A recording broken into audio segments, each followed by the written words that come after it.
Ilang natatanging mining company, ginawaran ng Presidential Mineral Industry Environmental Award sa pangunguna ni Pangulong Ferdinand R. Marcos Jr.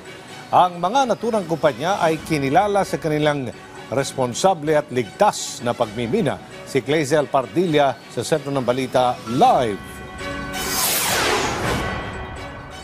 Yes, Aljo, kinilala ni Pangulong Ferdinand R. Marcos Jr. ang mga kumpanyang nagpakita ng natatanging performance sa industriya ng pagmimina. 13 mining company ang ginawaran ng 2023 Presidential Mineral Industry Environmental Award sa Malacanang kaninang umaga. Sabi ni Pangulong Marcos, naging responsable at ligtas ang pagmimina ng mga kumpanya sa kalikasan, kalusugan at mga komunidad. These awardees have shown commendable support for our vision for the mining sector.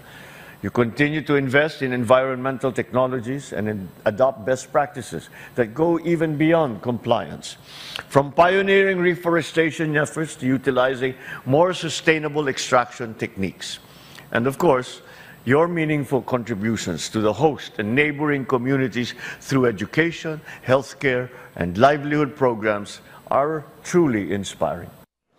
Pinahahalagahan ng pamahalaan ang responsableng pagmimina sa harap ito ng pagtaas ng demand sa clean energy at pagsulong ng paggamit ng electronic vehicles. Noong 2023, pumalo sa 160 billion pesos ang halaga ng mining production sa tanso, ginto at nickel. Umabot naman sa 0.5% ang kontribusyon ng industriya sa gross domestic product. Kaugnay nito, tinulak ni Pangulong Marcos ang rationalization of the mining fiscal regime o paniningil ang mas mataas na buwis mula sa mga industriya ng mga nagmimina at pagsulong ng mas responsableng pagmimina. Tiniyak naman ni Environment Department Secretary Tony Yulo Loizaga ang mahigpit na pagbabantay sa mga minahan sa bansa. Kamakailan lamang ipinasara ng DNR ang 2 minahan sa Camarines Norte at Cagayan na nahuling lumabag sa kanilang mining permit at napag-alamang tumanggap ng Chinese foreign workers,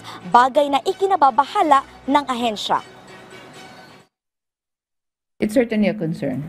And so we work very closely with our other partners, not just I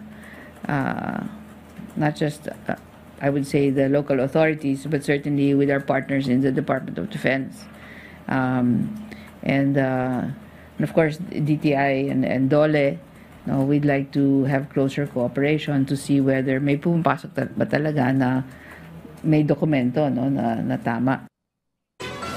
Gumagamit na ng satellite ang ahensya sa monitoring ng mga minahan at mahigpit na nakikipag-ugnayan sa iba pang tanggapan ng gobyerno. Inihahanda na ang kaso laban sa kanila. Inihayag rin ni Secretary Yulo Loizaga na matatapos na ang panuntunan sa Loss and Damage Fund.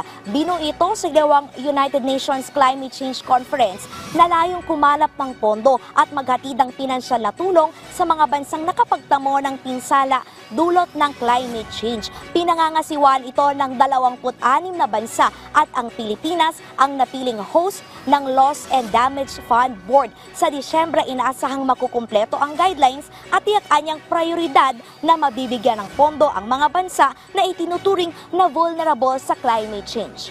Yan ang muna ang latest mula rito sa Malacanang. Balik sa iyo, Aljo. Maraming salamat, Clazel Pardilla.